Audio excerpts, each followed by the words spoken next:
세계 최강 독일 잠수함 기술 100년 역사의 자존심이 무너진 날이 있었습니다. 캐나다가 60조 원을 걸고 선택한 나라, 놀랍게도 한국이었습니다.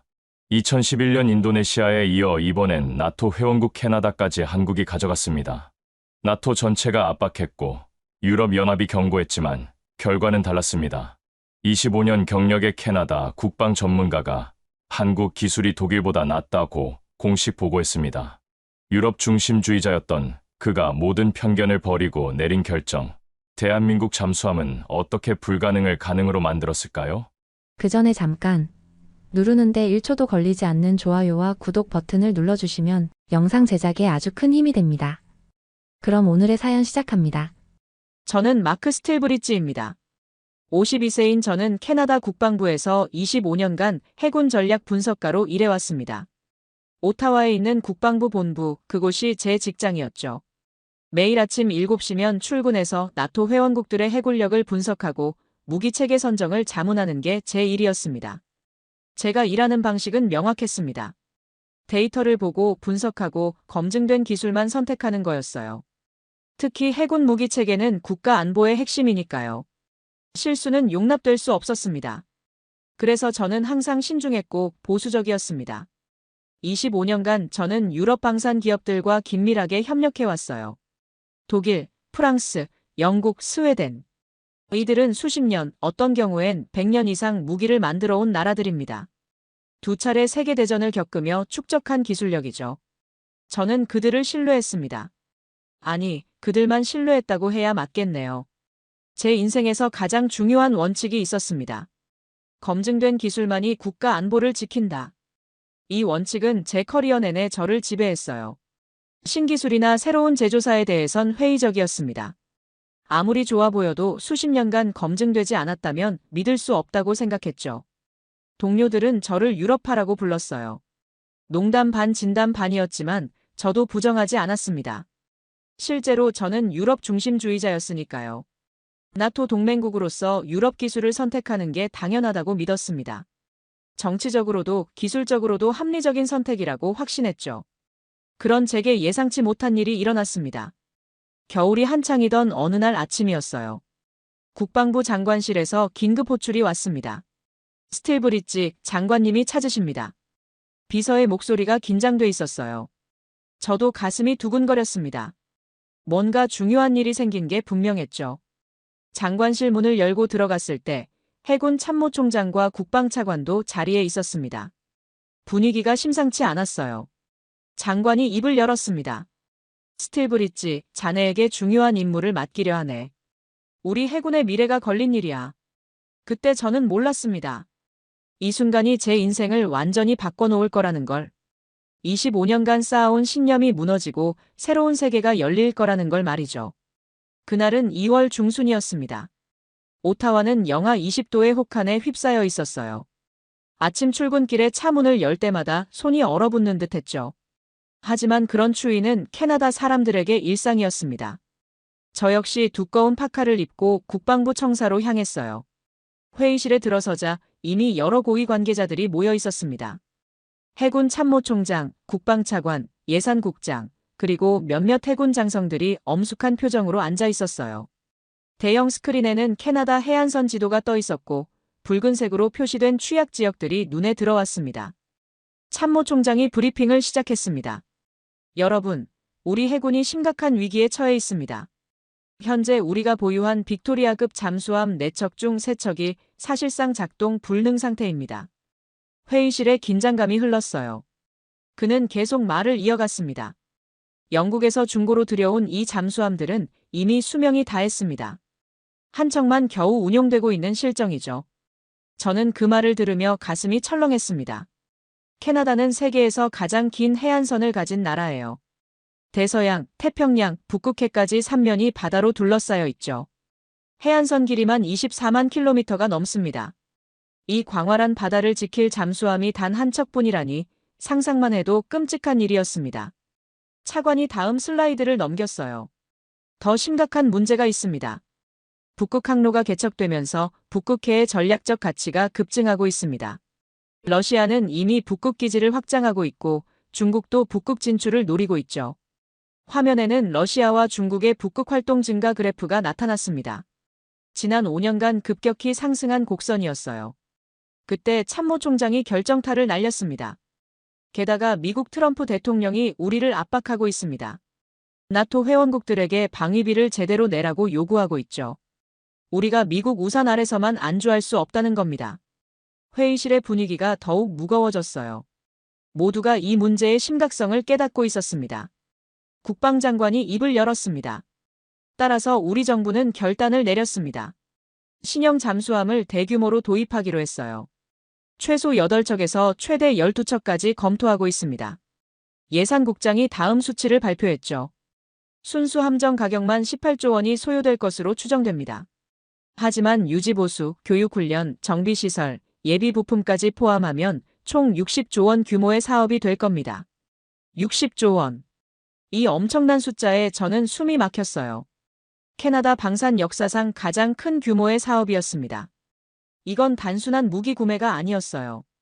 캐나다 해군의 미래를 결정하는 일이었죠. 향후 30년, 40년을 내다봐야 하는 선택이었습니다. 참모 총장이 결론을 내렸습니다. 이번 주 내로 주요 잠수함 제조국들의 제안 요청서를 발송할 예정입니다. 독일, 프랑스가 주요 후보가 될 것입니다. 저는 고개를 끄덕였어요. 당연한 선택이라고 생각했죠. 독일의 티센크루프와 프랑스의 나발그룹, 이들은 세계 최고의 잠수함 제조사들이니까요. 그런데 차관이 한마디를 덧붙였습니다. 아, 그리고 한국도 후보에 포함시키기로 했습니다. 그 순간 회의실이 술렁였어요. 저를 포함한 몇몇 참석자들이 의아한 표정을 지었습니다. 한국? 조선업 강국인 건 알지만 군사용 잠수함은 또 다른 문제 아닌가요? 매일 아침 저는 이런 복잡한 국제정세와 기술평가 속에서 하루를 시작했습니다. 각국의 무기체계를 비교하고 데이터를 분석하고 보고서를 작성하는 게 제 일상이었죠. 하지만 이번엔 달랐습니다. 60조 원이라는 천문학적 예산, 캐나다의 미래가 걸린 결정, 그리고 예상치 못한 후보의 등장. 모든 게 심상치 않았어요. 하지만 표면적인 합의 아래에는 미묘한 긴장감이 흐르고 있었습니다. 회의가 끝나고 복도로 나오자 동료들이 수군거리기 시작했어요. 한국이라니 좀 의외인데. 글쎄, 조선업은 세계 최고지만 군사기술은 어떨지 모르겠어. 저도 솔직히 같은 생각이었습니다. 며칠 후 제 사무실로 유럽 방산 컨설턴트들의 연락이 쏟아지기 시작했어요. 독일 티센크루프의 북미 담당자가 전화를 걸어왔습니다. 스틸브리지, 우리 212CD급은 노르웨이와 공동 개발한 최신 모델이야. 나토 표준에 완벽히 부합하지. 그는 자신감이 넘쳤어요. 검증된 기술, 그게 가장 중요하잖아. 프랑스 측도 가만히 있지 않았습니다. 파리에서 날아온 이메일에는 스콜펜급 잠수함의 장점이 빼곡히 적혀 있었어요. 전 세계 14개국이 선택한 베스트셀러입니다. 말레이시아, 칠레, 브라질, 인도까지 우리 잠수함을 운용하고 있죠. 실적은 확실히 화려했습니다. 그런데 나토 내부에서 묘한 움직임이 포착됐어요. 브뤼셀 본부에서 비공식 메시지가 날아왔습니다. 캐나다의 선택이 동맹 전체에 영향을 미칠 수 있다는 내용이었죠. 무슨 뜻인지 명확했어요. 유럽 기술을 선택하라는 압력이었습니다. 어느 날 저녁 퇴근 후 단골펍에서 동료 몇 명과 맥주를 마시고 있었어요. 해군 출신인 톰 대령이 한숨을 쉬며 말했습니다. 솔직히 한국이 후보에 오른 게 이해가 안 가. 물론 삼성이나 현대 같은 대기업들이 대단하긴 하지. 하지만 잠수함은 다르잖아. 다른 동료도 거들었죠. 맞아. 배 만드는 거랑 군사용 잠수함은 차원이 달라. 특히 스텔스 기술이나 전투 체계 같은 건 수십 년 노하우가 필요해. 저는 맥주잔을 들며 생각에 잠겼습니다. 그들 말이 맞았어요. 조선업과 군사기술은 분명 다른 영역입니다. 상업용 유조선을 아무리 잘 만들어도 그게 곧 군사용 잠수함 제조 능력을 의미하진 않죠. 게다가 잠수함은 국가 안보의 핵심이에요. 실수가 용납되지 않는 분야입니다. 그날 밤 집으로 돌아오는 차 안에서도 불안감이 가시지 않았어요. 60조 원이라는 예산, 캐나다 해군의 미래, 나토와의 관계. 너무 많은 게 걸려 있었습니다. 만약 제가 잘못된 판단을 내린다면, 만약 선택한 잠수함에 치명적 결함이 있다면, 그 책임은 고스란히 제 몫이 될 거예요. 다음 날 아침 출근하자마자 이메일함을 확인했습니다. 벌써 각국에서 예비 제안서들이 도착해 있었어요. 독일과 프랑스 것은 예상대로 두꺼운 분량이었습니다. 수십 년간 축적된 기술 자료, 운용 실적, 고객 만족도 조사 결과까지 빼곡했죠. 그런데 한국 측 서류를 열어보는 순간 조금 놀랐습니다. 생각보다 체계적이고 전문적이었어요. KSS-3 장보고-3급이라는 이름의 잠수함 사진이 첫 페이지를 장식하고 있었습니다. 3,000톤급 디젤 잠수함, 수직 발사관 장착, 탄도미사일 발사 능력. 스펙만 보면 상당히 인상적이었어요. 하지만 저는 여전히 회의적이었습니다. 서류상 스펙이야 누구나 멋지게 꾸밀 수 있죠. 중요한 건 실제 성능과 신뢰성입니다. 특히 잠수함은 실전 환경에서 어떻게 작동하느냐가 관건이에요. 고장률, 정비 편의성, 승조원 훈련 체계까지 모든 게 검증돼야 합니다. 점심시간에 구내식당에서 우연히 국방차관과 마주쳤어요. 그가 낮은 목소리로 말했습니다. 스틸브리지, 이번 선정이 정말 중요하네. 정치적으로도 민감한 사안이야. 나토 측에서도 예의주시하고 있어. 그 말에 제 어깨가 더 무거워졌습니다. 오후에는 유럽 각국 대사관에서 연락이 왔어요. 독일 무관, 프랑스 무관이 각각 면담을 요청했습니다. 기술 협력 방안을 논의하고 싶다는 명목이었지만 실제로는 로비 활동이라는 걸 누구나 알고 있었죠. 그날 저녁 늦게까지 사무실에 남아 서류를 검토했습니다. 세 나라의 제안서를 펼쳐놓고 비교하기 시작했어요. 독일 212CD급, 프랑스 스콜펜급, 한국 장보고-3급. 각각 장단점이 있었습니다. 가슴 한구석에서 불안감이 커져갔어요. 뭔가 중대한 결정의 순간이 다가오고 있다는 직감이 들었습니다. 그리고 그 결정이 제 예상과는 전혀 다른 방향으로 흘러갈지도 모른다는 두려움도 함께 밀려왔죠. 그리고 운명의 날이 찾아왔습니다. 3월 중순 어느 화창한 오전이었어요. 국방부 장관실에서 긴급 소집 명령이 떨어졌습니다. 비서가 전화로 말했죠. 스틸브리지 씨 30분 내로 장관실로 오시라고 하십니다. 중요한 발표가 있다고 하네요. 저는 서둘러 서류를 정리하고 장관실로 향했어요. 복도를 걸으며 가슴이 두근거렸습니다. 뭔가 큰일이 벌어질 것 같은 예감이 들었죠. 장관실 문 앞에 도착했을 때 이미 몇몇 고위 관계자들이 대기하고 있었어요. 문이 열리고 우리는 안으로 들어갔습니다. 장관이 책상 앞에 서 있었고 참모총장과 차관도 자리에 있었어요. 장관이 우리를 둘러보며 입을 열었습니다. 오늘 여러분을 부른 이유는 잠수함 사업 관련입니다. 정부는 이 사업을 최우선 국책과제로 선정했어요. 그는 잠시 멈췄다가 계속 말했습니다. 따라서 전담평가단을 구성하기로 했습니다. 향후 1년간 독일, 프랑스, 한국 3개국의 제안을 철저히 평가할 거예요. 기술력, 납기, 가격, 절충교역 등 모든 측면을 종합적으로 검토해야 합니다. 제 심장이 더 빠르게 뛰기 시작했어요. 장관의 시선이 제게로 향했습니다.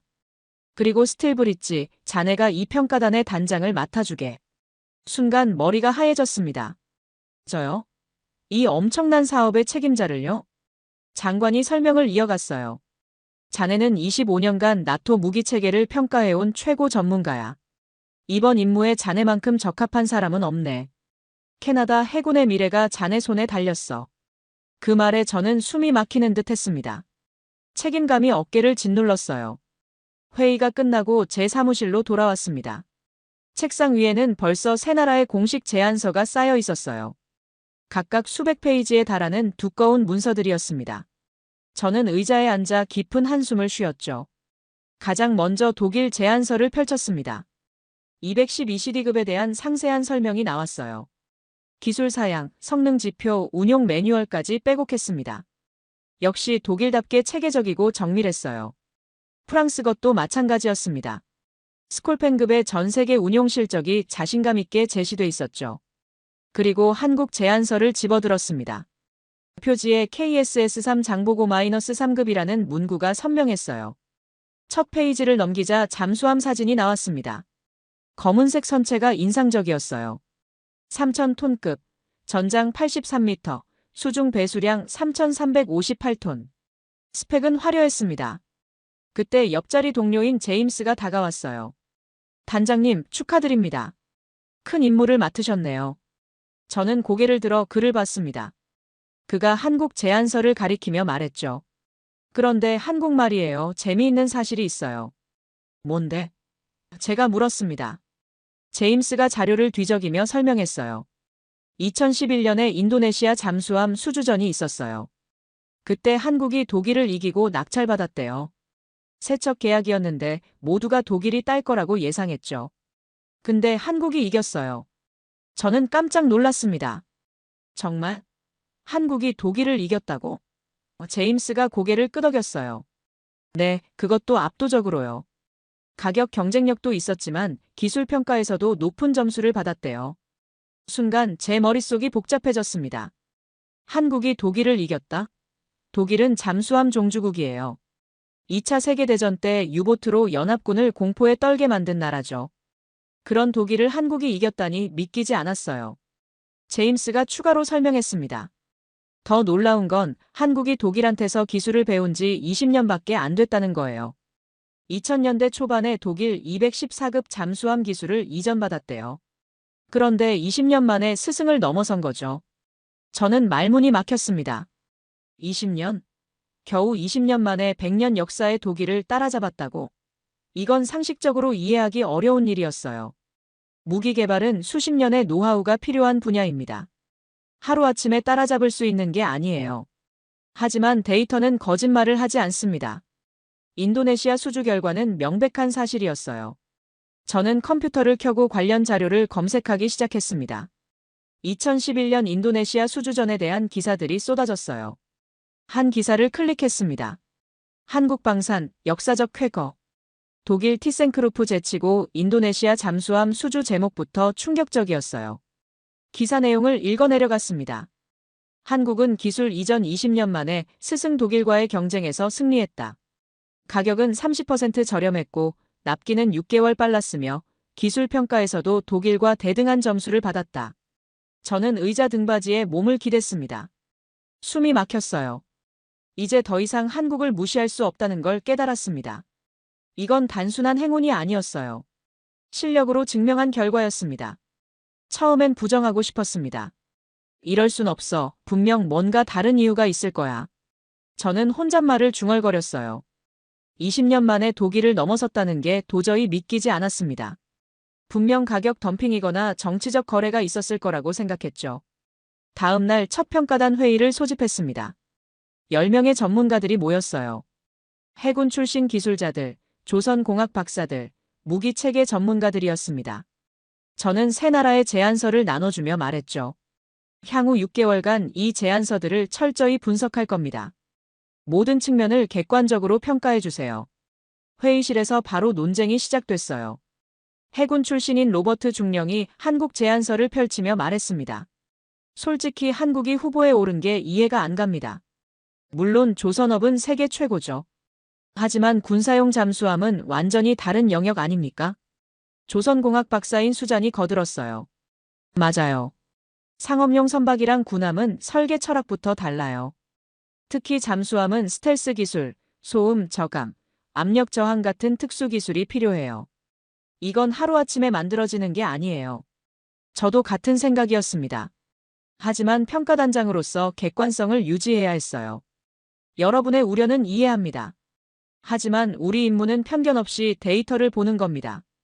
한국도 공정하게 평가해야 해요. 그날 오후 유럽 방산 컨설턴트들이 찾아왔습니다. 먼저 독일 측 대표가 프레젠테이션을 했어요. 우리 212CD급은 노르웨이 해군과 공동 개발한 최신 모델입니다. 나토 표준에 완벽히 부합하죠. 무엇보다 검증된 기술이에요. 이미 독일 해군이 10년 넘게 운용하고 있습니다.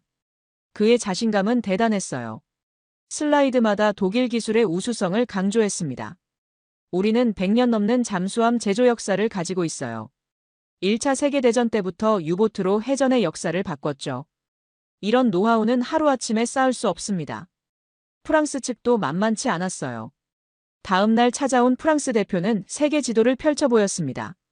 보세요. 이 모든 나라가 우리 스콜펜급을 선택했어요. 말레이시아, 칠레, 브라질, 인도까지 14개국이 운용 중입니다. 이게 바로 신뢰의 증거죠. 그는 특히 안전성을 강조했어요. 잠수함은 국가 안보의 핵심이에요. 실수가 용납되지 않는 분야죠. 그래서 검증된 기술을 선택해야 합니다. 우리는 50년 넘게 잠수함을 만들어 왔어요. 일주일 후 한국 측 발표 차례가 왔습니다. 한국방산 기업 대표들이 캐나다로 날아왔어요. 그들은 현대중공업과 대우조선해양 직원들이었습니다. 회의실에 들어선 그들의 모습이 제 눈에 들어왔어요. 놀랍게도 그들의 태도는 달랐습니다. 유럽 측이 과거의 영광을 강조했다면 한국 측은 현재의 실력을 보여줬어요. 프레젠테이션이 시작됐습니다. 안녕하십니까? 저는 현대중공업 특수선 사업부장 김철수입니다. 그의 영어는 유창했고 자신감이 넘쳤어요. 우리는 2000년대 초반 독일로부터 214급 기술을 이전받았습니다. 하지만 거기서 멈추지 않았죠. 지난 20년간 독자 기술 개발에 매진했습니다. 슬라이드가 넘어가며 장보고급 잠수함의 진화 과정이 나타났어요. 장보고 -1급은 독일 209급의 라이선스 생산이었습니다. 장보고 -2급 214급은 기술 이전과 함께 국산화를 시작했죠.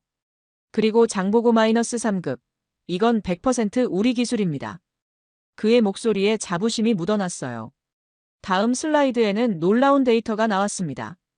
우리 잠수함은 미국 주도의 림팩 훈련에 5회 연속 참가했습니다. 매번 독일, 일본 잠수함과 경쟁했죠. 결과는 어땠을까요? 그가 잠시 멈췄다가 말했습니다. 훈련 성적 1위를 3회 차지했습니다.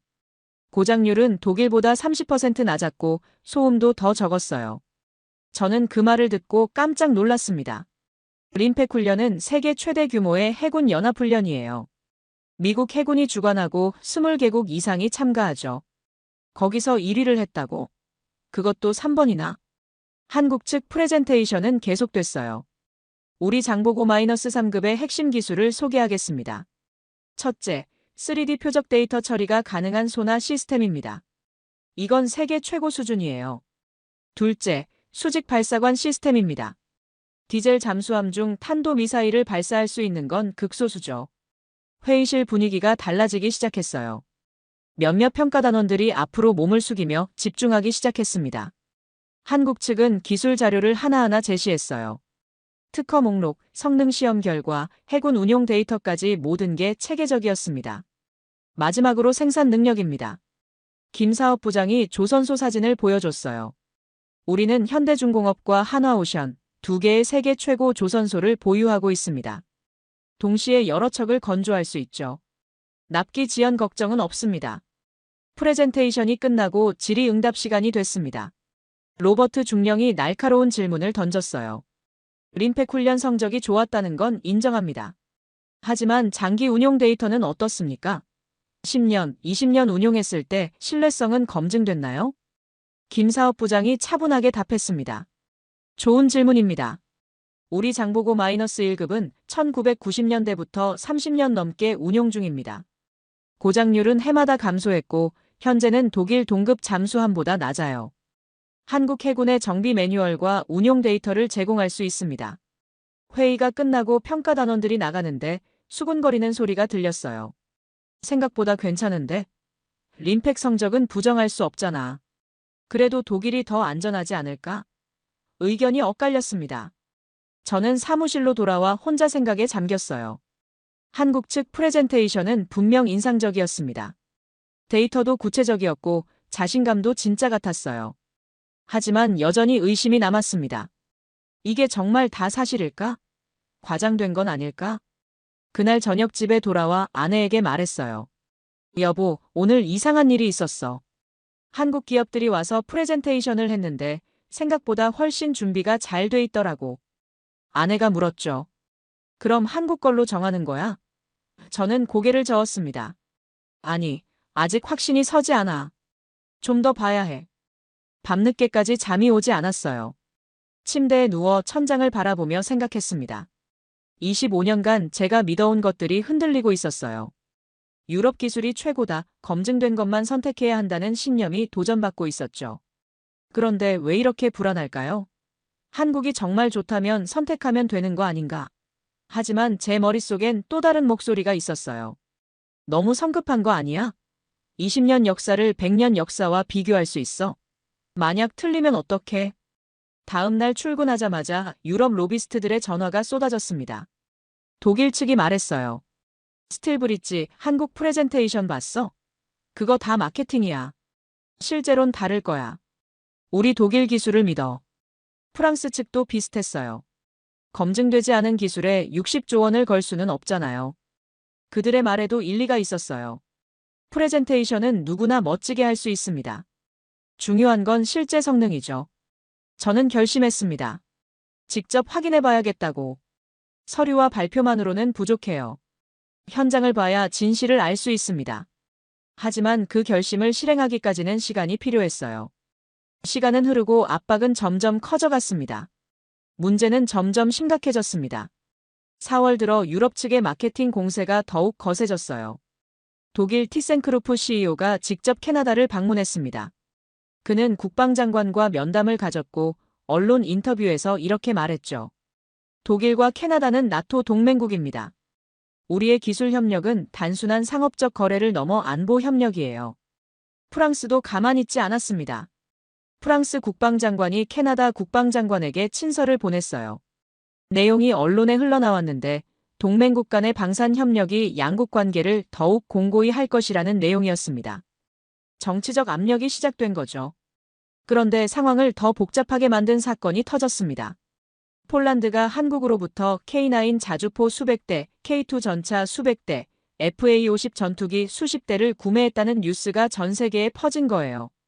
계약 금액이 무려 20조 원이 넘었습니다. 유럽 언론이 발칵 뒤집혔어요.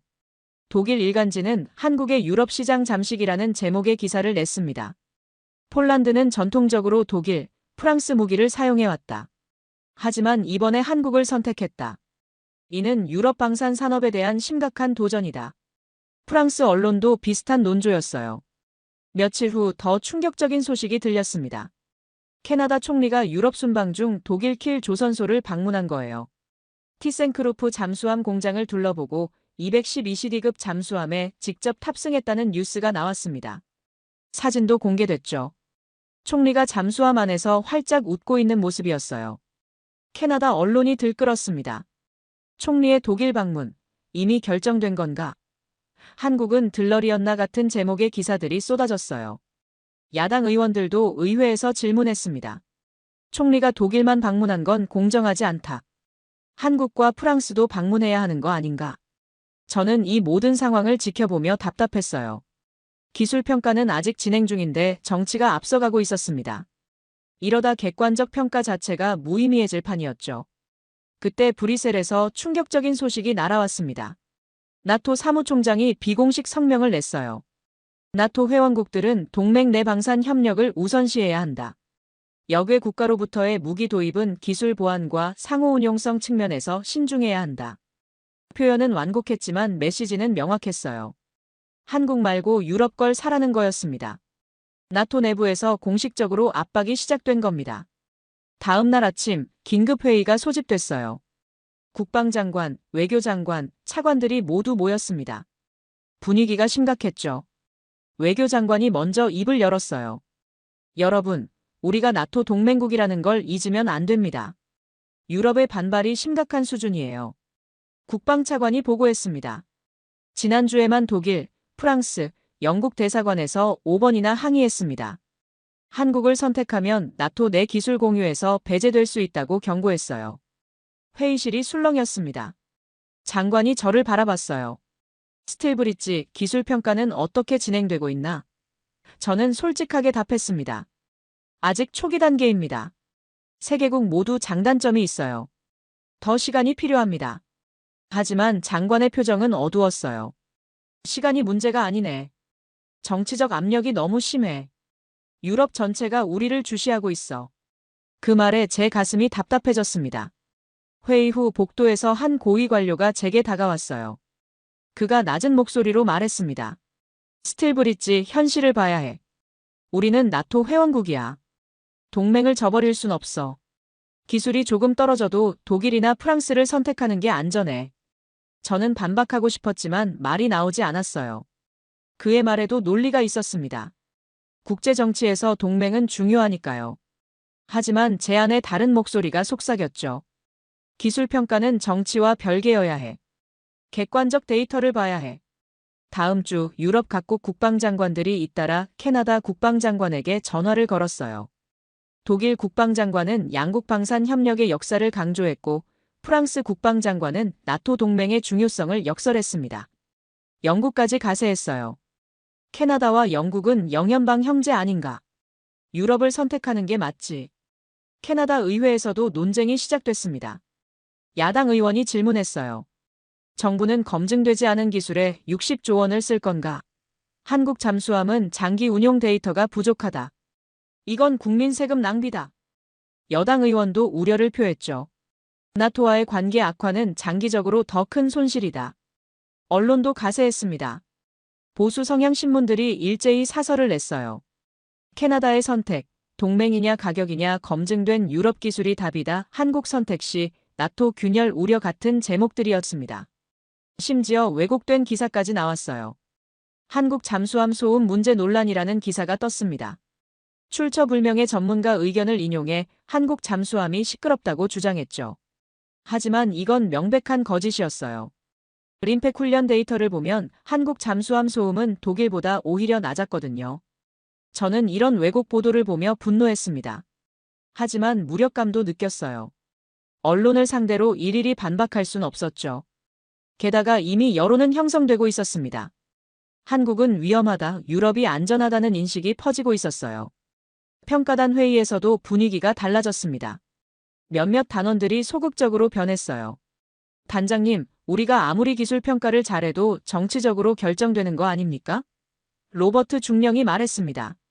수잔 박사도 고개를 끄덕였어요. 맞아요. 나토 압력을 이길 순 없어요. 저는 그들을 설득하려 했습니다. 우리 임무는 기술 평가입니다. 정치는 정치인들이 판단할 일이에요. 우리는 데이터에만 집중해야 합니다. 하지만 제 목소리엔 확신이 부족했어요. 저 자신도 흔들리고 있었으니까요. 그날 밤 집에 돌아와 거울을 봤습니다. 지친 얼굴이 보였어요. 25년 경력의 전문가가 정치적 압력 앞에 무력해지고 있었습니다. 이게 맞는 건가? 과연 제가 올바른 선택을 할 수 있을까? 희망을 잃지 않고 저는 객관적 평가를 시도했습니다. 정치는 정치고 기술은 기술이다. 데이터만 보자. 5월 초 저는 평가단을 다시 소집했어요. 여러분, 외부 압력은 잊읍시다.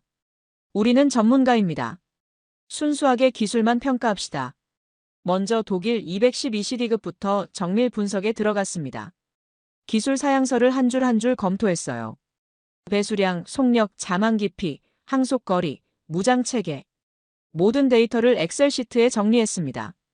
표면적으론 인상적이었어요. 최신 AIP 시스템, 고성능 소나, 어뢰 발사관. 독일답게 완벽해 보였죠. 하지만 세부 사항을 파고들자 문제가 보이기 시작했습니다. 납기 조항을 읽던 중 이상한 걸 발견했어요. 첫 번째 함 인도는 계약 후 60개월에서 72개월 소요 5년에서 6년이나 걸린다고. 저는 독일 측에 확인 이메일을 보냈습니다. 며칠 후 답장이 왔어요. 212CD급은 노르웨이와 공동 개발 중입니다. 설계 최종 확정까지 시간이 필요합니다. 정확한 납기는 계약 후 확정됩니다. 이게 무슨 말입니까? 아직 설계도 완성 안 됐다는 건가요? 저는 더 파고들었습니다. 독일 조선소 생산 능력을 조사했어요. 티센크루프 킬 조선소, 그들의 생산 라인을 분석했습니다. 놀랍게도 한 번에 2척밖에 못 만들더군요. 우리가 8척을 주문하면 최소 10년은 걸릴 판이었어요. 더 큰 문제가 있었습니다. 기술 질의서를 보냈는데 답변이 성의 없었어요.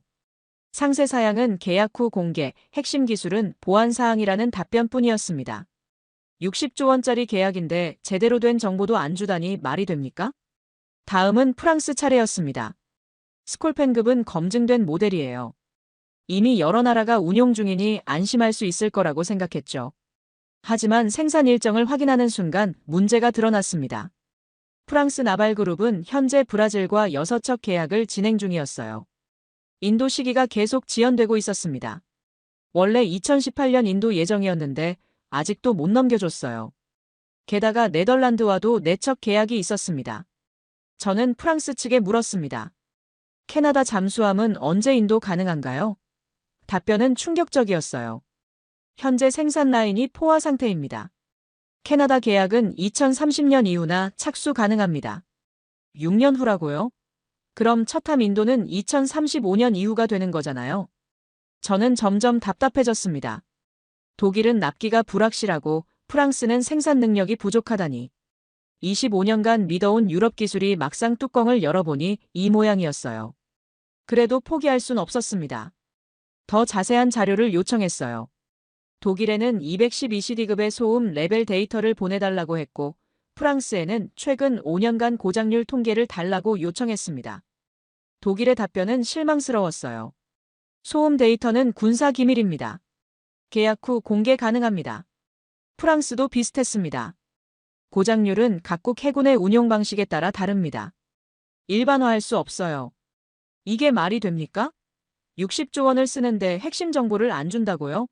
저는 화가 났지만 참았습니다. 대신 공개된 자료라도 최대한 모으기로 했어요. 6월 초 첫 번째 평가 보고서를 작성했습니다. 밤을 새워 50페이지 분량의 문서를 완성했어요. 결론은 명확했습니다. 독일과 프랑스 모두 캐나다의 요구사항을 충족하기 어려움. 특히 납기와 생산 능력 측면에서 심각한 우려. 보고서를 국방장관에게 제출했습니다. 일주일 후 회신이 왔어요. 재검토 요망이라는 짧은 메모와 함께 보고서가 돌아왔습니다. 장관실에 호출됐죠.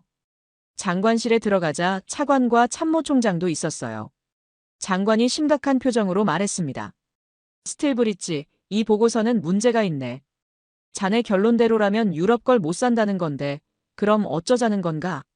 저는 조심스럽게 답했어요. 장관님, 제 임무는 사실을 보고하는 겁니다. 독일과 프랑스는 현실적으로 우리 일정을 맞출 수 없어요. 차관이 끼어들었습니다. 하지만 나토 문제는 어떻게 하나? 유럽을 배제하면 동맹국들이 가만히 있지 않을 거야.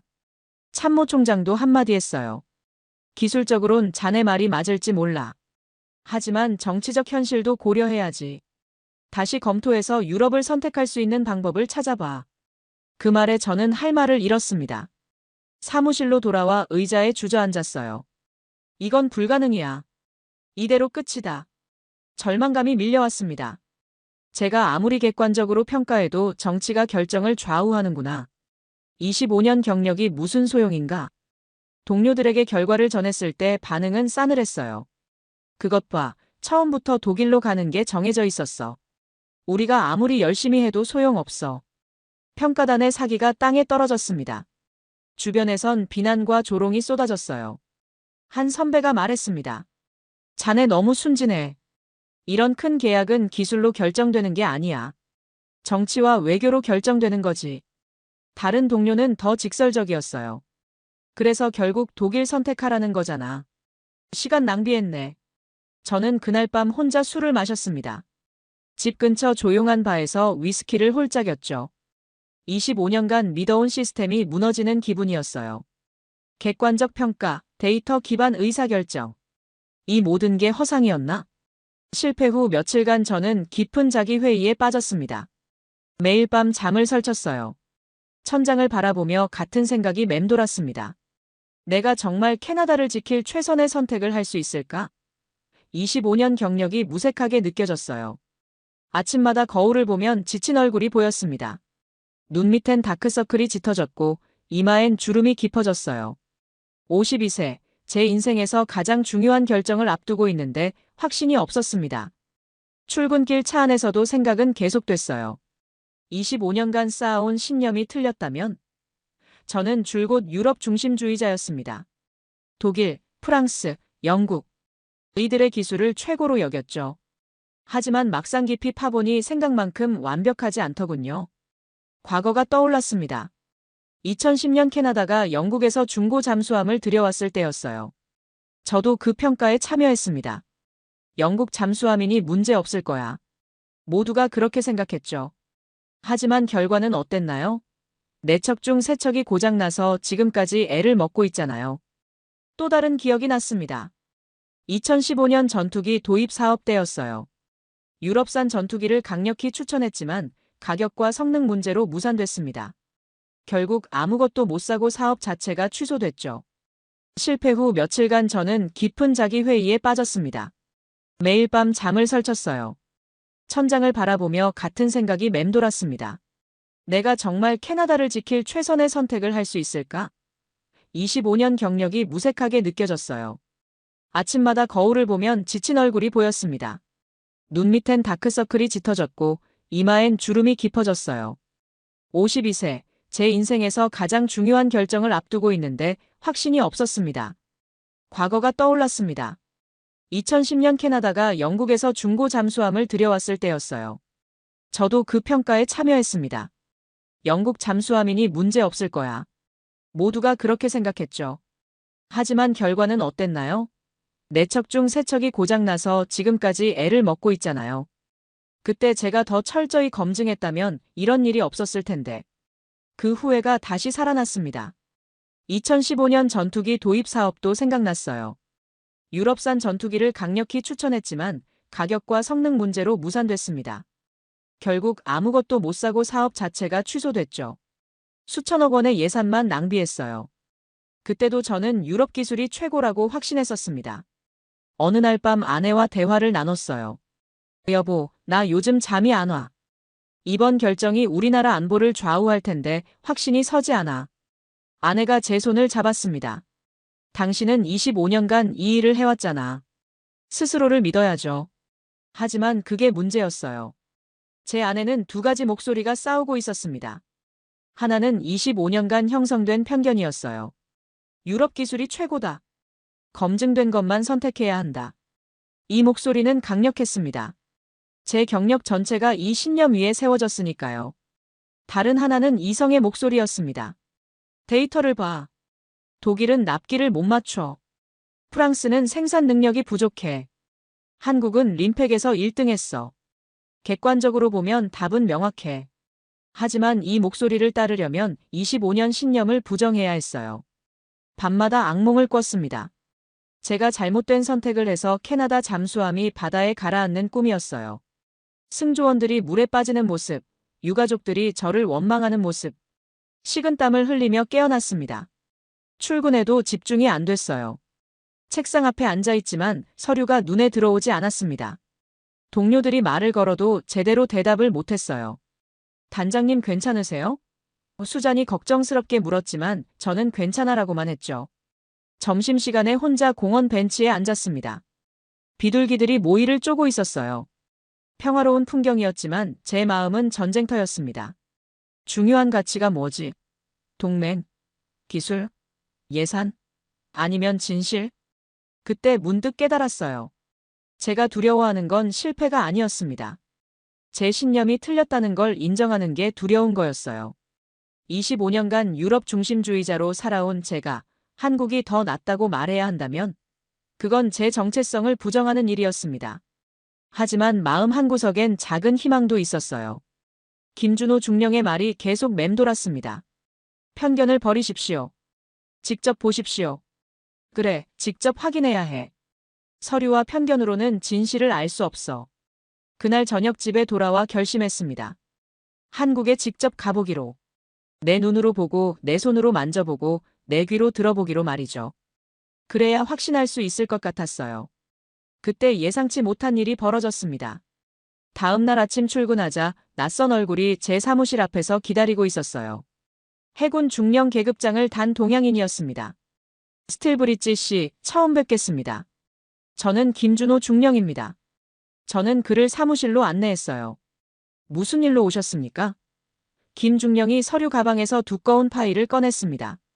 제가 한국 잠수함을 직접 본 경험이 있어서 찾아왔습니다. 도움이 될까 해서요. 그는 한국계 캐나다인이었어요.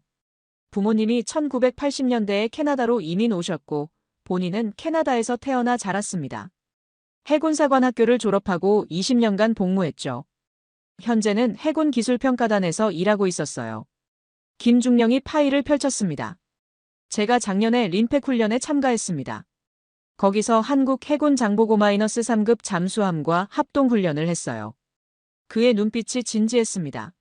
솔직히 놀랐습니다. 제 예상을 완전히 뛰어넘었거든요. 저는 앞으로 몸을 숙였어요. 구체적으로 어떤 점이 놀라웠습니까? 김중령이 데이터 시트를 보여줬습니다. 먼저 고장률입니다. 훈련 기간 3주 동안 독일 잠수함은 이번 고장났어요. 수리하느라 훈련을 못했죠. 하지만 한국 잠수함은 한 번도 고장나지 않았습니다. 그가 다음 페이지를 넘겼어요. 훈련 성적도 인상적이었습니다. 대잠전 훈련에서 한국 잠수함이 1등했어요. 미국 잠수함도 못 찾았던 한국 잠수함을 말이죠. 소음이 정말 적었습니다. 이건 제가 예상하지 못한 정보였어요. 김중령은 계속 설명했습니다. 승조원들의 숙련도도 놀라웠어요. 한국 해군은 디젤 잠수함의 한계를 정확히 알고 있었습니다. 배터리 관리, 스노클링 타이밍, 침묵 항해. 모든 게 교과서적이었죠. 독일 승조원들보다 더 나았어요. 저는 의심스러웠습니다. 중령님은 한국 계시잖아요. 혹시 편향된 시각은 아닌가요? 김중령이 고개를 저었어요. 저도 처음엔 그렇게 생각했습니다. 그래서 더 객관적으로 보려고 노력했죠. 하지만 데이터는 거짓말을 안 합니다. 그가 또 다른 서류를 꺼냈습니다. 이건 미 해군의 공식 평가 보고서입니다. 림팩 훈련 참가국 잠수함 성능 평가죠. 보시면 한국이 독일보다 높은 점수를 받았어요. 특히 스텔스 능력과 기동성에서 월등했습니다. 저는 보고서를 자세히 읽었어요. 미 해군 평가였다면 신뢰할 수 있었습니다. 내용을 보니 김중령 말이 맞았어요. 한국 잠수함이 실제로 우수한 성적을 거뒀더군요. 김중령이 조심스럽게 말했습니다. 스틸브리지 씨, 저는 캐나다 해군 장교입니다. 제 충성은 캐나다에 있어요. 그래서 말씀드리는 겁니다. 한국 잠수함이 정말 좋더라고요. 편견을 버리고 직접 보셨으면 합니다. 그 말이 제 가슴을 쳤습니다. 편견을 버리고 직접 보라는 말이 계속 울렸어요. 김중령이 일어서며 명함을 건넸습니다. 더 궁금한 게 있으시면 언제든 연락하세요. 제가 아는 한 최대한 도와드리겠습니다. 그가 나간 후 저는 그가 남긴 서류들을 다시 봤어요. 림팩 훈련 사진들도 있었습니다. 한국 잠수함이 수면 위로 떠오르는 모습, 한국 승조원들이 훈련하는 모습. 생생한 현장 기록이었죠. 마치 어둠 속의 한 줄기 빛 같았습니다. 지난 몇 주간 절망과 혼란 속에 있던 제게 새로운 시각을 제시해 준 거예요. 편견이 아닌 경험, 소문이 아닌 데이터, 추측이 아닌 현장. 이게 제가 필요했던 거였습니다. 새로운 희망을 얻은 저는 철저한 준비를 시작했습니다. 그날 밤 집에서 노트북을 켜고 한국 현장 실사 계획을 세우기 시작했어요. 어디를 가야 할까? 무엇을 봐야 할까? 누구를 만나야 할까? 먼저 방문 장소를 정했습니다. 거제도의 한화오션과 현대중공업 조선소, 그리고 진해 해군기지였어요. 거제도는 한국 조선업의 심장부라고 들었습니다. 세계 최대 규모의 조선소들이 모여 있다고 하더군요. 다음은 구체적 일정이었어요. 1일차 거제도 한화오션 방문, 잠수함 건조 현장 시찰. 2일차 현대중공업 방문, 생산 라인 확인. 3일차 진해 해군기지, 장보고 -3급 승함 체험. 4일차 한국 해군과 기술 교류. 일정표를 만들며 가슴이 뛰었습니다. 필요한 자료 목록도 작성했어요. 생산 공정도, 품질 관리 시스템, 부품 공급망, 정비 매뉴얼, 승조원 훈련 프로그램. 최대한 상세한 정보를 요청하기로 했습니다. 예상되는 장애물도 미리 생각했어요.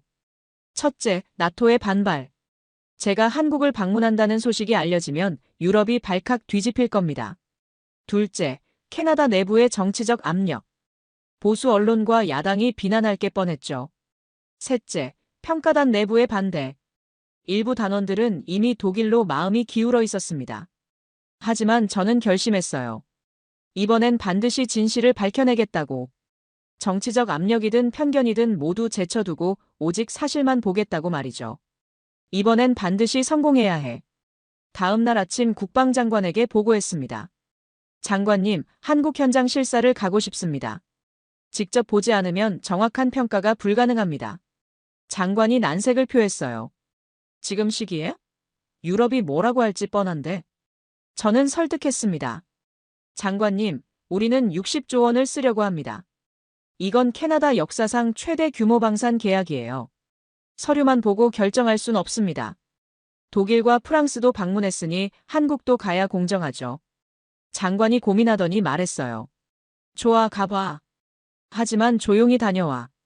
언론에 알리지 말고. 저는 고개를 끄덕였습니다. 감사합니다. 최선을 다하겠습니다. 평가단 회의를 소집했어요. 여러분, 우리가 한국에 갑니다. 직접 현장을 보고 평가하는 겁니다. 로버트 중령이 반대했습니다. 단장님, 굳이 그럴 필요가 있나요? 서류만으로도 충분하지 않습니까? 저는 단호하게 말했어요. 충분하지 않습니다. 영국 잠수함 때를 기억하세요. 서류상으론 완벽했지만 실제론 형편없었죠.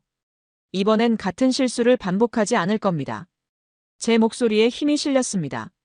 한국 측에 연락했어요. 방문 일정을 조율하고 필요한 자료를 요청했습니다. 한국 국방부와 조선소들이 적극적으로 협조해줬어요. 환영합니다. 모든 걸 보여드리겠습니다. 라는 답변이 왔죠. 출발 전날 밤 짐을 쌌습니다. 노트북, 카메라, 측정 장비, 평가 체크리스트.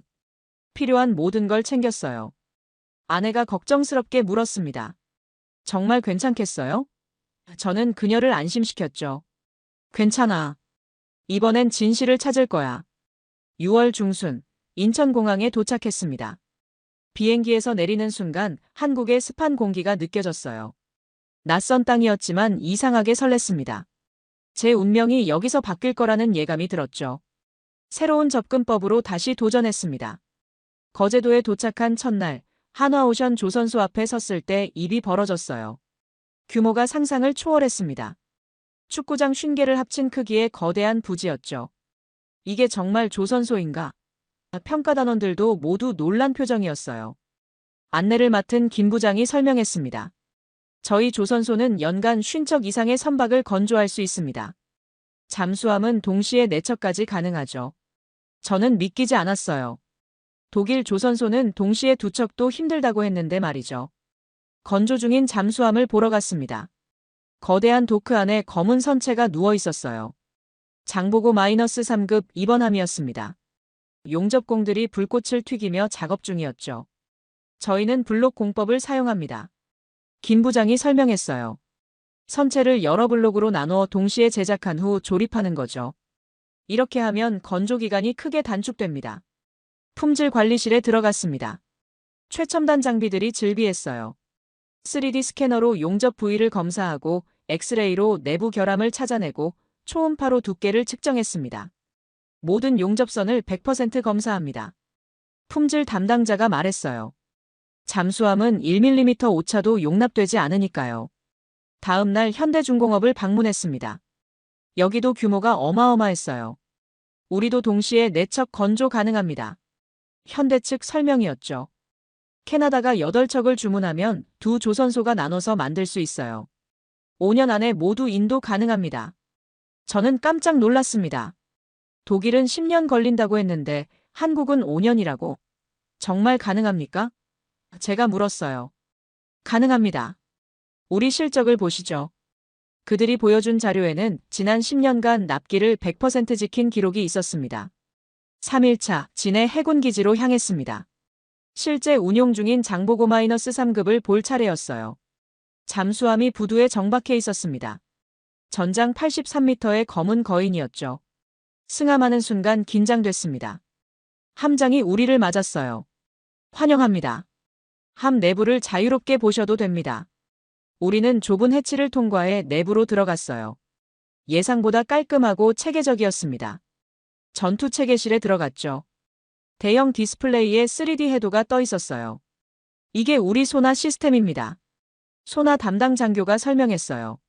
360도 전방위 탐지가 가능하고 동시에 100개 표적을 추적할 수 있습니다. 화면을 시연해 보였는데 정말 인상적이었어요. 독일 시스템보다 직관적이고 빠르더군요. 수직 발사관도 봤습니다. 6개의 발사관이 잠수함 중앙에 설치돼 있었어요. 여기서 탄도미사일을 발사합니다. 무장 담당자가 말했죠. 사거리 500km 이상, 정밀도 10m 이내입니다. 디젤 잠수함에서 이런 무기를 쏠 수 있다니 놀라웠어요. 엔진실도 둘러봤습니다. 이게 우리 AIP 시스템입니다. 기관장이 설명했어요. 공기불필요 추진 장치죠. 이걸로 2주간 물속에 머물 수 있습니다. 장비들이 말끔하게 정리돼 있었고 소음도 적었어요. 승조원들과 대화도 나눴습니다. 고장은 자주 나나요? 제가 물었어요. 한 하사관이 답했습니다. 거의 없습니다. 작년에 한 번 있었는데 그것도 경미한 거였어요. 며칠 만에 고쳤죠. 그의 말투에서 자부심이 느껴졌습니다. 4일차 한국해군본부에서 기술 브리핑을 받았어요. 우리 잠수함 개발 역사를 말씀드리겠습니다. 해군 준장이 발표했죠. 1990년대 독일로부터 기술을 배웠습니다. 하지만 거기서 멈추지 않았어요. 매년 국방 예산의 5%를 연구개발에 투자했습니다. 그가 그래프를 보여줬어요. 20년간 특허만 300개 이상 획득했습니다. 소나, 전투체계, 추진 시스템 모두 독자 기술이에요. 이제 우리는 독일에게 배울 게 없습니다. 자신감 넘치는 말이었지만 과장이 아니었어요. 데이터가 뒷받침했으니까요. 초기 성과가 보이기 시작했습니다. 평가단원들의 표정이 달라졌어요. 회의적이던 로버트 중령도 생각보다 훨씬 좋네요 라고 인정했습니다. 수잔 박사는 기술 수준이 독일과 대등하거나 일부는 더 나은 것 같아요 라고 평가했죠. 하지만 아직 완전히 확신할 순 없었어요. 더 확인해야 할 게 많았습니다. 장기 신뢰성은? 부품 공급은? 사후 지원은? 질문들이 남아 있었죠. 시간은 촉박했습니다. 최종 결정까지 석 달밖에 남지 않았어요. 그러나 성공을 목전에 두고 최악의 위기가 찾아왔습니다. 캐나다로 돌아온 다음 날 아침이었어요. 뉴스를 켜자 충격적인 헤드라인이 보였습니다. 유럽연합, 캐나다의 공식 경고. 한국 선택 시 나토 기술 공유 배제 가능성. 심장이 철렁 내려앉았어요. 출근하자마자 긴급회의 소집 통보를 받았습니다. 국방장관실로 향하는 복도가 유난히 길게 느껴졌죠. 회의실 문을 열자 무거운 분위기가 감돌았어요. 장관이 엄중한 표정으로 말했습니다. 어젯밤 브뤼셀에서 공식 서한이 왔네. 나토 사무총장 명의야. 그가 서한을 읽기 시작했어요. 캐나다의 잠수함 선정이 동맹 전체에 영향을 미칠 것. 역외 국가 선택 시 기술 보안 문제로 나토 정보 공유 체계에서 제외될 수 있음. 이건 명백한 위협이었습니다. 나토에서 쫓겨난다는 뜻이었어요. 외교장관이 덧붙였습니다. 독일과 프랑스 외교장관도 각각 전화했어요. 유럽 전체가 한 목소리로 압박하고 있습니다. 차관이 보고했어요. 어젯밤 독일 총리가 우리 총리에게 직접 전화했습니다. 동맹의 미래를 생각하라고 했대요. 프랑스 대통령도 메시지를 보냈고요. 상황이 국가 정상 차원으로 확대된 겁니다. 더 큰 문제가 터졌어요. 캐나다 의회에서 야당이 공세를 시작한 거죠. 정부는 검증되지 않은 한국 기술에 60조 원을 쓰려 한다. 이는 국민 세금 낭비다. 야당 대표가 기자회견을 열었습니다. 나토 동맹을 버리고 한국을 선택한다면 우리 안보는 어떻게 되나? 언론도 들끓었어요. 보수 신문들이 일제히 사설을 실었습니다. 동맹 배신할 건가 검증 안 된 기술, 위험천만 나토 탈퇴의 서막인가 제목들이 자극적이었죠. 그날 오후 더 충격적인 기사가 떴어요. 한국 잠수함 소음 논란 재점화. 전문가들 안전성 의문 제기 출처도 불분명한 익명의 전문가 인터뷰였습니다. 한국 잠수함은 소음이 크고 수명이 짧다는 근거 없는 주장이었어요. 명백한 왜곡 보도였지만 이미 여론에 퍼지고 있었습니다. 설상가상으로 평가단 내부에서도 균열이 생겼어요. 로버트 중령이 제 사무실로 찾아왔습니다. 단장님, 이러다 우리 모두 책임 추궁당할 겁니다. 나토 압력을 이길 순 없어요. 독일로 가는 게 안전하지 않겠습니까? 수잔 박사도 비슷한 말을 했어요. 저도 한국 기술이 좋다는 건 인정합니다. 하지만 정치적 리스크가 너무 커요. 우리 경력도 생각해야죠. 평가단이 흔들리기 시작한 겁니다. 유럽 로비스트들의 공세도 거세졌어요. 독일 측 대표가 찾아왔습니다. 스틸브리지 현명한 선택을 하시길 바랍니다. 한국을 선택하면 당신 경력에도 치명타가 될 겁니다. 협박이었죠. 프랑스 측도 나토 회원국으로서 책임을 생각하라며 압박했습니다. 그날 밤 집에 돌아왔을 때 기진맥진했어요. 아내가 걱정스럽게 물었습니다. 여보, 괜찮아요? 뉴스 봤어요. 저는 소파에 주저앉았죠. 모르겠어. 모든 게 무너지고 있어. 다음 날 국방장관이 저를 불렀습니다. 스틸브릿지, 솔직히 말해보게. 한국이 정말 독일보다 나은가? 저는 망설이지 않고 답했어요. 예, 기술적으로는 한국이 더 낫습니다. 납기도 빠르고 가격도 저렴합니다. 장관이 한숨을 쉬었어요. 하지만 정치적으론 자네도 알잖나. 유럽 전체가 반대하고 있어. 나토 탈퇴 위기까지 거론되고 있고. 이걸 어떻게 감당하나? 그의 표정에서 고민이 묻어났습니다. 상황은 그 어느 때보다 절망적이었습니다. 제가 수집한 모든 객관적 데이터가 정치적 압력 앞에서 무력해 보였어요. 6개월간의 노력이 물거품이 되는 순간이었죠. 모든 것이 끝난 것처럼 보이던 그 순간 결정적인 깨달음이 찾아왔습니다. 밤늦게 사무실에 혼자 남아 서류를 보고 있었어요. 캐나다 해군의 역사 자료였습니다. 그때 한 문장이 눈에 들어왔죠. 해군의 임무는 국민의 안전을 지키는 것이다. 순간 머리를 망치로 맞은 것 같았어요. 그래, 이게 핵심이야. 국가 안보는 정치보다 우선이다. 지난 몇 주간 저는 정치와 외교에만 신경 쓰느라 정작 중요한 걸 잊고 있었습니다. 우리가 잠수함을 사는 이유는 캐나다를 지키기 위해서예요. 다음 날 아침 일찍 평가단 전원을 소집했습니다. 여러분, 제게 질문 하나 하겠습니다. 우리가 본 것은 무엇입니까? 회의실이 조용해졌어요. 한국 조선소에서 무엇을 봤습니까? 진해 해군기지에서 무엇을 확인했습니까? 로버트 중령이 먼저 입을 열었어요. 솔직히 말하면 한국 기술은 우수했습니다. 독일보다 나은 부분도 많았죠. 수잔 박사도 고개를 끄덕였습니다. 생산 능력은 비교가 안 됐어요. 납기를 확실히 지킬 수 있는 건 한국뿐이었습니다. 다른 단원들도 하나둘 의견을 냈어요. 고장률이 낮았어요. 승조원 만족도가 높았습니다. 가격 대비 성능이 탁월했죠. 모두가 같은 결론에 도달하고 있었습니다. 저는 결단을 내렸습니다. 좋습니다. 그렇다면 우리가 할 일은 명확합니다. 진실을 보고하는 겁니다. 정치적 압력이 아무리 크더라도 우리는 전문가입니다. 데이터가 말하는 사실을 전달해야 해요.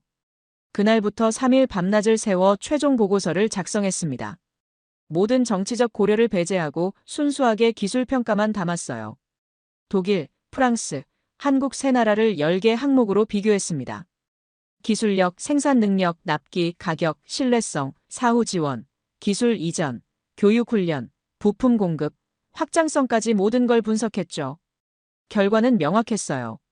10개 항목 중 한국이 7개에서 1등이었습니다. 독일은 2개, 프랑스는 1개였죠. 특히 결정적인 항목들, 납기와 생산 능력에서 한국이 압도적이었어요. 보고서 마지막 페이지에 결론을 썼습니다. 평가단은 대한민국 장보고 -3급을 차기 잠수함으로 추천한다.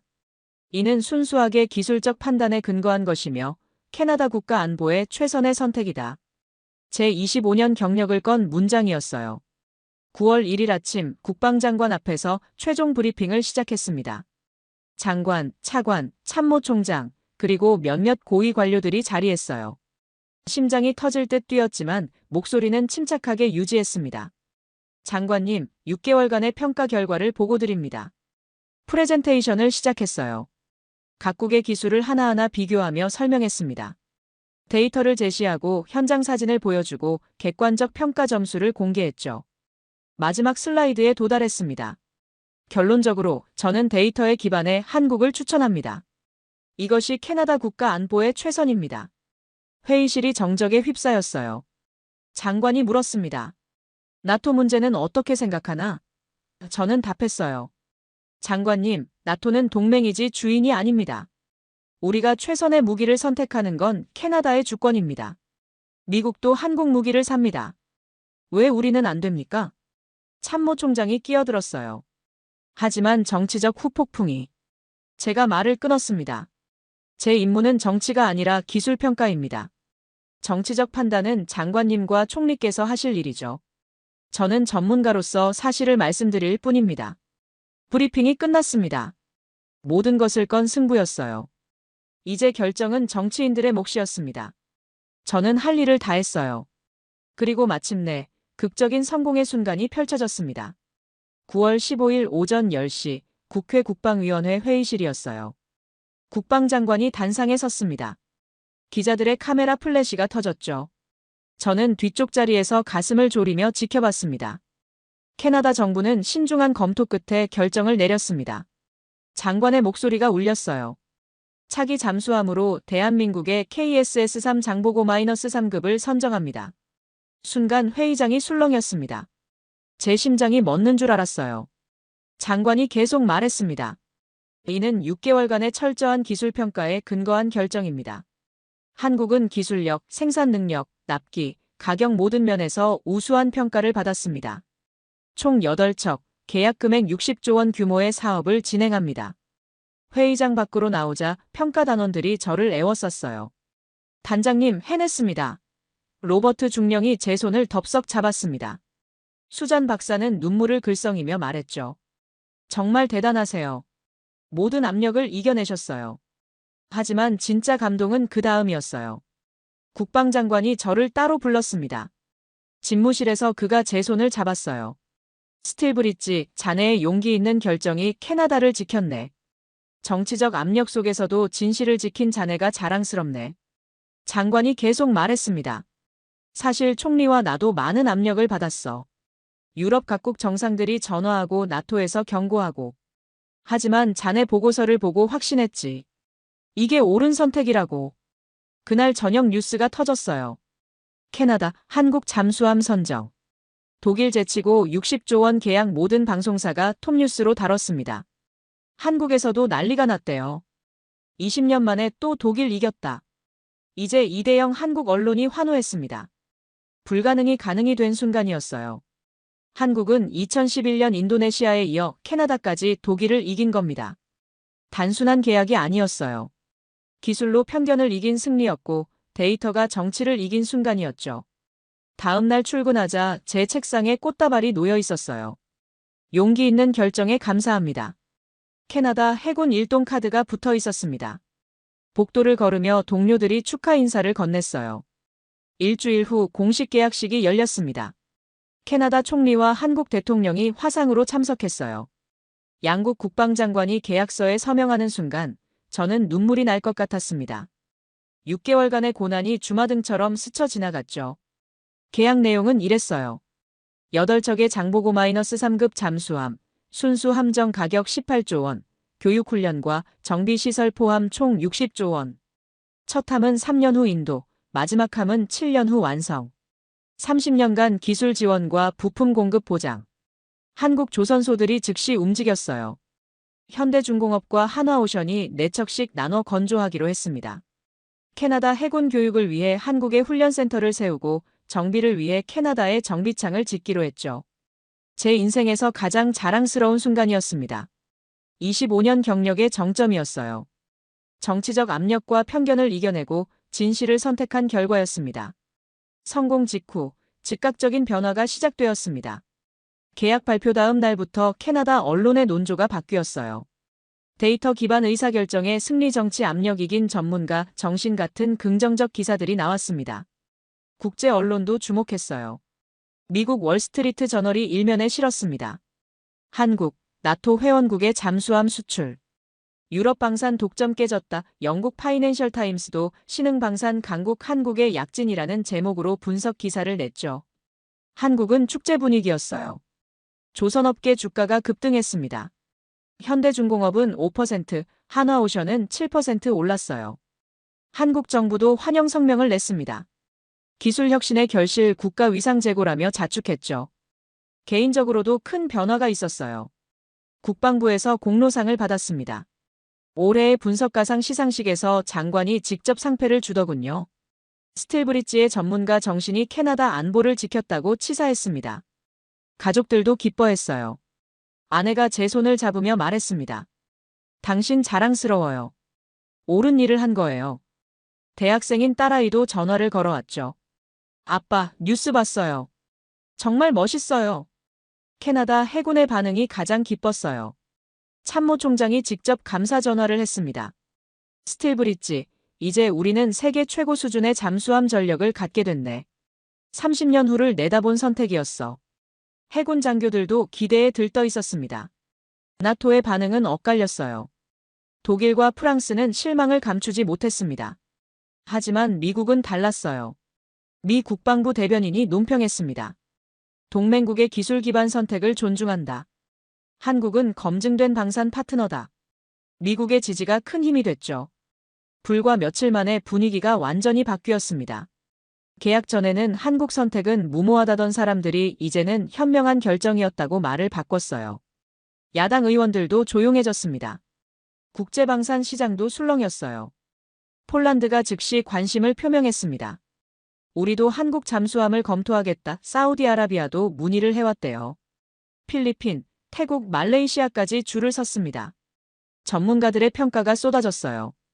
영국 왕립국제문제연구소 보고서가 나왔습니다. 한국의 캐나다 수주는 글로벌 방산 시장의 지각 변동이다. 유럽 독점 시대가 끝났다. 제인스 디펜스 위클리도 한국 잠수함 빅3 진입이라고 평가했죠. 캐나다 경제에도 호재였어요. 한국과 포괄적 방산 협력 협정을 체결했습니다. 잠수함뿐 아니라 호위함, 전투기, 방공 시스템까지 협력하기로 했어요. 양국 교역량도 늘어날 전망이었습니다. 사회적 인식도 바뀌었어요. 캐나다 내 한국에 대한 이미지가 달라졌습니다. K-팝의 나라에서 첨단 기술 강국으로 인식이 전환됐죠. 대학에서 한국학 수강생이 늘었고 한국 기업 취업 희망자도 증가했습니다. 언론과 소셜미디어는 한국의 놀라운 성장을 조명했어요.